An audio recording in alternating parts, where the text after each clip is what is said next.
정말 우리가 주님의 은혜 없이는 하지 못했던 일들, 또한 할 수 없는 일들을 우리가 다시 한번 주님 앞에 간구하며 나아가려 합니다. 주님이 예배 가운데 내가 다시 한번 주님을 기억하게 하시고, 우리를 예배 가운데로 불러주신 주님의 그 이유 앞에 무릎을 꿇게 하시고, 우리가 이 예배와 말씀을 통하여서 다시 한번 새 힘을 얻어 새 삶을 살아갈 수 있도록 해달라고, 우리 시작해 더욱더 예배로 나아가면서 주님의 이름을 부르짖으며 함께 기도하며 나아갑시다.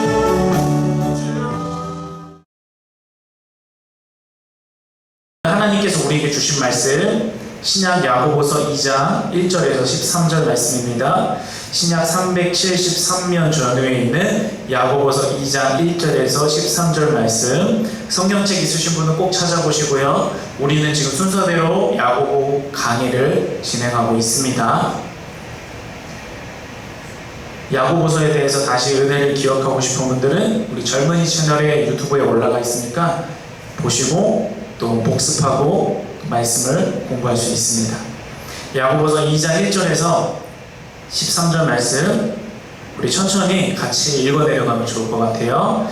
같이 합독합니다. 시작. 내 형제들아, 영광의 주 곧 우리 주 예수 그리스도에 대한 믿음을 너희가 가졌으니 사람을 차별하여 대하지 말라. 만일 너희 회당에 금가락지를 끼고 아름다운 옷을 입은 사람이 들어오고 또 남루한 옷을 입은 가난한 사람이 들어올 때에 너희가 아름다운 옷을 입은 자를 눈여겨보고 말하되 여기 좋은 자리에 앉으소서 하고, 또 가난한 자에게 말하되 너는 거기 서 있든지 내 발등상 아래에 앉으라 하며 너희끼리 서로 차별하며 악한 생각으로 판단하는 자가 되는 것이 아니냐. 내 사랑하는 형제들아, 들을지어다. 하나님이 세상에서 가난한 자를 택하사 믿음에 부요하게 하시고 또 자기를 사랑하는 자들에게 약속하신 나라를 상속으로 받게 하지 아니하셨느냐. 너희는 도리어 가난한 자를 업신여겼도다. 부자는 너희를 억압하며 법정으로 끌고 가지 아니하느냐. 그들은 너희에게 대하여 일컫는 바 그 아름다운 이름을 비방하지 아니하느냐. 너희가 만일 성경에 기록된 대로 내 이웃 사랑하기를 내 몸과 같이 하라 하신 최고의 법을 지키면 잘하는 것이거니와, 만일 너희가 사람을 차별하여 대하면 죄를 짓는 것이니 율법이 너희를 범법자로 정죄하리라. 누구든지 온 율법을 지키다가 그 하나를 범하면 모두 범한 자가 되나니, 간음하지 말라 하시니가 또한 살인하지 말라 하셨은즉 내가 비록 간음하지 아니하여도 살인하면 율법을 범한 자가 되느니라. 너희는 자유의 율법대로 심판받을 자처럼 말도 하고 행하기도 하라. 긍휼을 행하지 아니하는 자에게는 긍휼 없는 심판이 있으리라. 긍휼은 심판을 이기고 자랑하느니라. 아멘. 거룩하신 하나님의 말씀입니다. 긍휼을 행하지 아니하는 자에게는 긍휼 없는 심판이 있으리라. 긍휼은 심판을 이기고 자랑하느니라. 아멘. 여러분, 메멘토모리라는 말이 있어요. 무슨 뜻인지 아세요? 뭐냐면 이제 로마 군인들이 전쟁에 나가서 싸워서 승리하고 돌아오죠. 그러면은 개선문을 군인들이 쫙 지나가요. 앞에 장군이 딱 서 있고 말을 타고 지나가고 뒤에 보병들이 이렇게 따라가면서 지나가거든요. 그리고 그 뒤에는 전쟁에서 승리했으니까 전리품들, 그리고 전쟁에서 가지고 온 포로들, 그 사람들이 뒤에 행렬을 쭉 이어가게 되어 있어요. 그러면 사람들이 막 꽃을 뿌리고 축하해주고 난리나요. 왜냐하면 그 전리품들이 곧 우리를 부유하게 할 거니까, 우리 로마 시민을 부유하게 할 거니까 막 좋아하고 기뻐요. 그런데 그 행렬 가운데 뒤를 보면요, 좀 어울리지 않는 장면이 등장해요. 뭐냐면 사제나 노예이죠. 그 사람이 뒤따라서 따라가면서 막 사람들이 와 누구 장군님 너무 잘한다고, 너무 막 위대하다고 이렇게 칭찬할 때 그 뒤에서 전쟁에서 끌고 온 포로나 아니면 사제가 외치는 거예요. 죽음을 기억하라, 죽음을 기억하라. 메멘토 모리, 메멘토 모리 계속 외치는 거예요. 이것을 외치는 이유는요, 여러 가지가 있겠죠. 당신이 지금 우리를 이겼지만 당신도 언젠가는 전쟁에 패해서 죽을 수도 있는 사람이라는 것을 기억하십시오. 장군의 교만을 꺾는 거예요. 그러니까 백성들이 승리에 도취해서 방종하지 않을 수 있도록 하나의 장치를 마련한 거죠. 그리고 전쟁에 패해서만이 아니라 당신은 모든 전쟁에 다 이기고 이 세상에서 다 잘 먹고 잘 살지라도 결국에는 죽을 수밖에 없는 사람이라는 것을 기억하십시오 라는 뜻이 바로 메멘토몰이에요.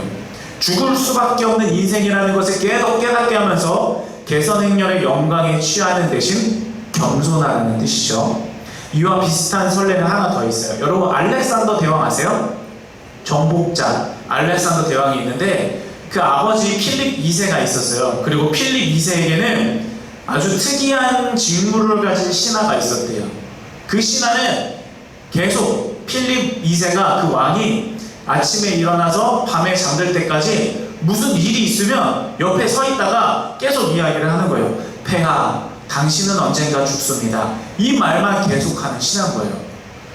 괜찮지 않아요? 제가 이 시대에 가면 이걸로 좀 취직을 하면 괜찮지 않을까? 폐하, 당신은 죽습니다. 이것만 하면 되잖아요.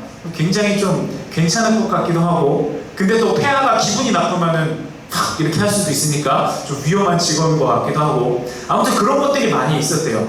자, 그러면 지금까지는 뭐 사람의 이야기를 살펴봤으니까 우리 고작 사람의 이야기 말고 하나님께서는 뭐라고 말씀하시는지 한번 봅시다. 야고보서 2장 12절 말씀 한번 보도록 하겠습니다. 너희는 자유의 율법대로 심판받을 자처럼 말도 하고 행하기도 하라. 아멘. 심판받을 자처럼 살라 그거예요. 심판받을 자처럼 살라. 필립 왕의 이야기 너무 좋죠. 훌륭한 사람이죠. 로마 군인들 대단한 사람들이죠. 그런데 사람의 생각은요, 어떻게 죽을 것인가까지 해요. 어떻게 죽을 것인가 딱 거기까지인데, 하나님의 생각은 어떻게 진행되느냐, 어떻게 죽을 것인가 그것이 아니라 죽고 나서 어떤 운명을 맞이할 것인가, 그것까지 하나님께서 생각하면서 살라는 말씀이시죠. 왜냐하면 한 번 죽으면 끝이 아니거든요. 한 번 죽으면 끝이 아니라 우리에게는 그 다음에 진짜 우리가 영원히 살아가야 될 세계를 마주하게 됩니다. 영원한 생명이냐 영원한 죽음이냐, 중간은 없어요. 잠깐 보류하거나 또는 잠깐 연기하거나 아니면 내가 살아생전에 했던 실수를 되돌릴 수 있거나 그런 기회가 없어요.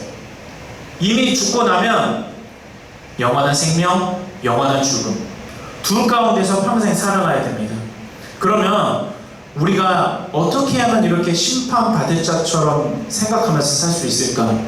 이 세상에서 지금 일어나는 일이 전부인 게 아니라 나중에 하나님께서 우리를 인생을 다 보실 거 아니에요. 우리가 살면서 70년의 인생이든 100년의 인생이든 우리가 한마디 한마디 하는 거 다 하나님 앞에 판가름 받을 것 아닙니까? 우리가 잠시 스쳐 지나가서 생각했던 것들, 우리 자신조차도 잃어버렸던 것들, 그런 것들 하나님 앞에서 하나하나 다 평가를 받을 거 아니에요. 그러면 우리가 그것을 심판받을 자처럼 살려면, 정말 정직하게 하나님 앞에 살아가기 위해 노력하려면 어떻게 살아갈 수 있을까? 우리 아까 본 말씀에서는요, 첫 번째로 그것을 얘기하고 있어요. 자유의 율법대로. 우리를 자유하게 하는 율법이라는 거예요. 근데 우리의 이해하랑은 좀 다르죠. 아니, 도대체 어떤 율법이 우리에게 자유를 주는가? 우리가 생각할 때 율법은 하지 말라 해라 이거고, 순종, 축복, 불순종, 저주, 이게 율법인데 도대체 어떤 율법이 우리를 자유하게 하지? 도대체 어떤 법이길래 우리를 올가매고 누르는 것이 아니라 우리를 해방하느냐고요. 그 율법은 바로 율법을 완성하신 예수 그리스도를 믿는 믿음을 통해서 흘러나오게 되는 것입니다. 율법의 종류가 얼마나 많아요. 우리가 지켜야 될 것이 얼마나 많아요. 우리가 행해야 될 것이 얼마나 많아요. 그렇지만 율법을 완성하신 예수 그리스도를 믿는 믿음을 통해서 우리는 그 율법 안에서 얽매이고 눌리고 끌려다니는 것이 아니라 오히려 자유하게 될 수 있다는 겁니다. 그리고 그 자유함 안에서 우리가 심판받을 자처럼 살아갈 수 있는 믿음의 원동력을 얻어나갈 수 있다는 거예요. 예수님께 모든 것이 답이 있어요. 자, 그러면 우리는 예수님 안에서 말하고 행하고 살아갈 수 있고 또 그렇게 할 수 있는 힘도 공급받을 수 있다는 거죠. 그래서 항상 제가 여러분들에게 강조하는 것이 있어요. 예수님이라면 어떻게 하실까? 그것이 심판받을 자처럼 사는 우리의 삶인 것 같아요. 예수님이라면 어떻게 하실까? 율법이 너무 많아요. 수만 가지 율법이 있어요. 그래서 그것을 다 따지고 다 헤아리며 다 지키기 어렵기 때문에 한 가지를 기억하는 거예요. 예수님이라면 어떻게 하실까? 그 입장에 서서 말을 하고, 예수님이라면 어떻게 하실까? 그 입장에 서서 생각을 하고, 예수님이라면 어떻게 하실까? 그 입장에 서서 우리가 마음을 품고, 그것이 우리를 자유하게 한다는 겁니다. 그것이 우리를 해방하게 한다는 거죠. 굉장히 어렵죠. 굉장히 어려운 거예요. 예수님이라면 어떻게 하실까? 그 한마디 자체는 굉장히 쉬운 문장이거든요. 근데 그게 왜 이렇게 어려운지 모르겠어요. 너무 어려운 것 같아요. 이 말씀은 제가 여러분에게 이렇게 살라 주는 말씀이 아니라요, 저랑 여러분과 같이 하나님 앞에 서 있는 거예요. 평생의 과제로서. 예수님이라면 어떻게 하실까? 우리가 머리로는 알지만 참으로 실천하기 어려운 그런 과제인 것 같습니다. 자, 지난 주일 말씀에 귀신 들린 아이를 데려온 아이의 고백이 있었어요. 뭐냐면, 주여 불쌍히 여기소서, 나의 믿음 없는 것을 도와주소서. 이거를 가지고 말씀을 전했었죠. 자, 그렇다면 우리가 어떻게 예수님의 마음을 가질 수 있을까? 이 사람의 고백을 한번 떠올리면 좋을 것 같아요. 하나님, 우리 힘으로는 할 수 없어요. 그러니까 하나님이 도와주시고, 그리고 우리가 궁극적으로 구해야 될 것은 긍휼이라는 겁니다. 주여 나를 불쌍히 여기소서, 주여 나를 긍휼히 여기소서. 그 긍휼 안에서 우리가 주님의 뜻대로 살아갈 수 있는 모든 은혜와 모든 동력과 모든 비결이 다 들어가 있습니다.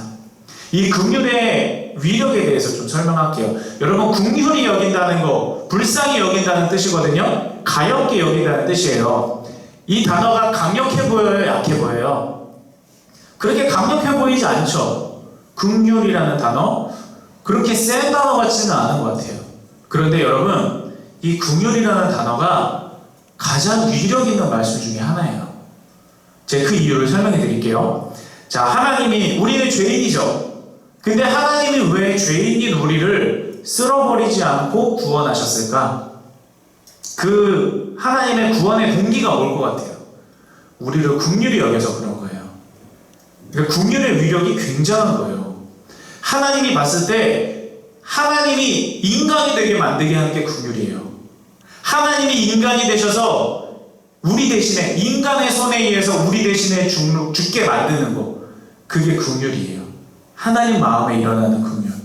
우리가 도저히 불쌍해서, 우리가 너무 불쌍해서 그냥 두고 볼 수 없어서 하늘 보좌를 내팽개치고 이 땅에 내려오실 정도로, 하나님께서 우리의 영원한 운명을 바꾸실 정도로, 성부 하나님과 성자 예수님이 한 번도 떨어져 본 적 없는 그분이 예수 그리스도의 십자가 죽음이라는 것으로 단절을 경험하는 것, 그거의 동기가 긍휼이었다는 거예요. 우리를 불쌍히 여겨주시는 것. 그러니까 우리가 구해야 될 것은 바로 그 긍휼입니다. 최고의 기도예요. 하나님, 나를 긍휼히 여겨주세요. 그 한마디로 그냥 다 끝나는 거예요. 그냥 다 끝나는 거예요. 나머지 하나님이 알아서 하세요. 나를 너무 불쌍히 여겨주세요. 그걸로 모든 것이 정리가 되는 겁니다. 자, 그렇다면 우리가 이 긍휼을 꼭 구해야 된다는 거, 여기까지 설명드렸죠. 그러면 어떤 방법으로 구체적으로 긍휼을 구할 수 있을까? 첫 번째로 기도겠죠. 그런데 기도만 하면 안 돼요. 기도 다음에 오늘 야고보서에서 요구하는 것이 있어요. 그것은 뭐냐면, 긍휼함을 얻고 싶으면 긍휼이 행하라는 거예요. 좀 순서가 바뀐 것 같지 않아요? 내가 먼저 긍휼함을 받고 긍휼함을 행해야 되는데, 긍휼함을 행하면서 하나님 앞에 기도해야 된다는 거예요. 왜 그럴 수 있느냐? 가장 먼저 시작점에 하나님이 먼저 우리를 긍휼히 여겨주셨잖아요. 그것을 기억해내면서 우리가 긍휼을 행하면서 하나님께 긍휼을 달라고 기도해야 그것을 우리에게 주신다는 뜻입니다. 이것에 대해서 설명해 드릴게요. 당시에 야고보가 있던 교회 공동체에 아주 나쁜 일들이 있었어요. 뭐냐면, 지위고와 빈부격차를 통해서 사람들을 차별했던 거예요. 그래서 손가락에 금가락지 막 이런 거 끼고 오면은 막 좋은 자리 앉혀주고, 만약에 남루한 옷을 입고 오면은 오든지 말든지 이렇게 신경을 쓰고, 그래서 성경에 어떻게 기록되어 있냐면요, 먼지투성이의 그런 남루한 차림의 가난한 사람이 들어오면 야 너는 거기 서 있든지 내 발등상 아래에 앉아 있든지 해라, 그렇게까지 했다는 거예요. 중동은 탁자 문화죠. 의자에 앉고 탁자가 있는 문화예요. 그러면 의자에 앉아서 발판에다가 자기 다리를 올리는 거거든요. 그 먼지투성이의 더러운 발판인 거예요. 가난한 사람이 오면 야 너는 여기 앉든지 말든지 뭐 맘대로 해, 이렇게 취급을 했다는 거예요. 사람을 보고 차별을 하고 사람을 보고 판단을 하고 그런 것들이 일어났다는 거예요. 그래서 야고보는 그것에 대해서 주의 이름으로 견책을 하는 거예요. 그러니까 주의 종, 하나님의 사람의 중요한 직무는 뭐냐면 위로하고 권면하고 이런 것도 있지만 주님의 이름으로 견책하는 것도 중요한 임무예요. 그것을 게을리하면 안 되거든요. 야고보가 그래서 견책을 해요. 야고보서 2장 1절에 이렇게 되어 있습니다. 내 형제들아, 영광의 주 곧 우리 주 예수 그리스도에 대한 믿음을 너희가 가졌으니 사람을 차별하여 대하지 말라. 자, 차별하여 대하지 말라의 근거는 뭐냐면 믿음을 가졌기 때문에 차별하지 말라는 거예요. 믿음과 차별을 반대말처럼 사용을 하고 있어요. 자, 그렇다면 왜 이 두 단어가 반대말처럼 사용되는지, 예수님께서 우리를 통해 무엇을 하셨는지, 우리에게 어떤 마음을 주셨는지 그것을 살펴보면 이해가 됩니다. 빌립보서 2장 5절에서 8절에 이렇게 기록되어 있어요. 너희 안에 이 마음을 품으라 곧 그리스도 예수의 마음이니. 예수님께서 어떻게 하셨는지 보세요. 남을 위해 한 게 아니에요. 여러분을 위해 이렇게 하신 거예요. 그는 근본 하나님의 본체시지만 하나님과 동등됨을 취할 것으로 여기지 아니하시고 똑같은 하나님 자리의 인기보다는 오히려 자기를 비워 종의 형체를 가지사 사람들과 같이 되셨고 사람의 모양으로 나타나사 자기를 낮추시고 죽기까지 복종하셨으니 곧 십자가에 죽으심이라. 믿는 자들은 예수님의 마음을 알아요. 예수님의 십자가가 우리에게 보여주는 것은 뭐예요? 자기 희생, 하나님식이나 되는 분이 자기 희생하고 하나님식이나 되는 분이 자기를 부인하고 낮아지고 섬기고, 이런 마음을 너희가 가져야 된다. 그 마음은 믿는 자에게 일어나는 거잖아요. 우리가 믿는 자로서 누구보다 예수님 마음 잘 아는데 어떻게 예수님의 마음과 반대되는 차별을 할 수 있느냐, 그것을 꾸짖는 거예요. 자, 어떤 목사님이 쓴 칼럼을 본 적이 있어요. 미국의 어떤 평화롭고 우리가 생각하는 그 평화롭고 그런 아름다운 주말에 옷을 단정히 차려입은 이제 백인 사람들이 교회에 가는 거예요. 근데 교회 입구에 잘 보니까 어떤 흑인 소년이 거기 계속 서성이는 거예요. 안절부절 못하는 거예요. 그러다가 그 소년이 용기를 내서 교회로 들어가는 거예요. 근데 교회 문 앞에 있는 사람들이 그 흑인 소년을 막아요. 너는 흑인이기 때문에 여기 들어올 수 없어. 여기는 백인들만 예배하는 곳이야. 넌 들어올 수 없어. 그래서 그 흑인 소년이 너무 예배하고 싶은데 쫓겨나서 서러워서 억울해서 막 눈물을 흘리고 있었어요.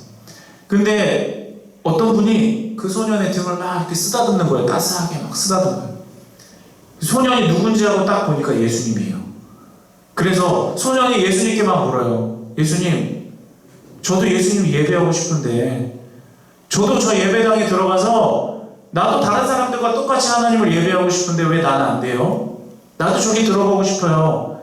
그러니까 예수님이 그랬다는 거예요. 괜찮아. 나도 저기 한 번도 들어가 본 적 없어. 그랬다는 겁니다. 예수님께서 이 차별이라는 거, 예수님께서 외모를 판단한다는 거, 예수님께서 우리의 판단 가치로 누군가를 점수 매긴다는 거, 그것을 주님께서 너무 싫어한다는 거예요. 여러분, 신자되기 원합니다 찬양 아시죠? 찬송가. 그 신자되기 원합니다 찬송가가요, 아 내가 그리스도인이 되고 싶습니다 그런 고백이기도 하지만 원래 흑인 연가예요. 흑인 연가. 흑인들이 거기다 가사를 붙인 거거든요. 그러니까 왜 그런 가사를 붙였느냐, 그런 거예요. 흑인들은 구원받을 수 없어. 흑인들은 그리스도인이 될 수 없어. 그런 거예요. 그러니까 흑인들이 너무 하나님 믿고 싶은 거예요. 너무 그리스도인이 되고 싶은 거예요. 그래서 지은 게 신자되기 원합니다 찬송가. 주님, 나도 신자 되고 나도 그리스도인이 정말 되고 싶습니다. 그러면서 지은 찬송가였다는 거예요. 여러분, 우리의 작은 차별, 우리의 어떤 생각, 우리가 사실 어떤 사람을 딱 봤을 때 어떤 생각이 들잖아요. 근데 그것까지는 뭐 어쩔 수 없다 쳐요. 그렇지만 그 생각을 품고 그 생각을 곱씹고 그 생각을 얼른 내버리지 않고 가지고 있는 것, 그것은 죄라는 거예요. 하나님께서도 하지 않은 그 판단과 차별, 그것을 우리가 버려야 하나님께로부터 긍휼을 받을 수 있습니다. 여러분, 우리에게 진짜 긍휼이 필요해요. 하나님이 진짜 우리 불쌍히 여겨주셔야 돼요. 우리 가정을 불쌍히 여겨주셔야 되고요. 우리 생업을 불쌍히 여겨주셔야 되고요. 우리 주변에 하나님의 불쌍히 여겨주심이 필요한 게 얼마나 많은지 몰라요. 그거를 하려면 먼저 나부터 차별을 버리라는 게 우리를 향한 주님의 명령입니다. 야고보서 2장 4절에서 5절을 보면 이렇게 기록되어 있어요. 너희끼리 서로 차별하며 악한 생각으로 판단하는 자가 되는 것이 아니냐. 이 악한 생각이라는 단어를 기준으로 좌우로 차별, 판단이 있어요. 그러니까 차별과 판단의 근거, 왜 이것이 나오느냐? 악한 생각에서 비롯된다는 거예요. 내 사랑하는 형제들아 들을지어다. 하나님이 세상에서 가난한 자를 택하사 믿음에 부요하게 하시고 또 자기를 사랑하는 자들에게 약속하신 나라를 상속으로 받게 하지 아니하셨느냐. 아멘. 이 말씀 잠깐 띄어놔줘 보세요. 개구리 올챙이적 생각 못한다, 그 말 아시죠? 보십시오. 내 사랑하는 형제들아 들을지어다. 하나님이 세상에서 가난한 자를 택하사 믿음에 부요하게 하지 않았느냐. 가난하다는 것은 단순히 물질적 가난만 의미하는 게 아니에요. 마음의 가난을 의미하는 거죠. 하나님 없이 메말랐던 삶, 예수님을 알기 전에 헛된 것을 향해서 마치 브레이크가 없는 자동차처럼 달려갔던 삶, 그런 가난한 상태에 있던 우리를 하나님이 구해주셨잖아요. 사실은 우리가 진짜 가난한 처지였었어요. 그런데 우리가 그런 가장 가난했던 우리가, 가장 낮았던 우리가 하나님의 은혜로 구원을 받았는데, 이제는 우리가 그 기준으로 남을 판단한다? 이제는 우리가 그 기준을 가지고 남을 점수 매긴다? 하나님께서는 그것을 두고 보지 않는다는 거예요. 우리가 하나님의 약속한 나라를 상속받는 사람들로서 먼저 우리가 그렇게 구원받은 것을 잊어버려서야 되겠느냐. 이것이 주님의 말씀입니다. 주님께로부터 내가 주님께로부터 어떤 은혜를 받았는지 잊어버린 사람은요, 나를 판단하게 돼요. 내가 예전에 어떤 사람이었는지를 까먹게 되면 다른 사람을 정죄하게 돼요. 내가 예전에 어떤 말과 생각과 행동을 했는지 잊어버린 사람은요, 내가 그럼에도 불구하고 구원받았다는 그 감격을 잊어버리면 우리 안에 판단과 정죄가 멈추지 않습니다.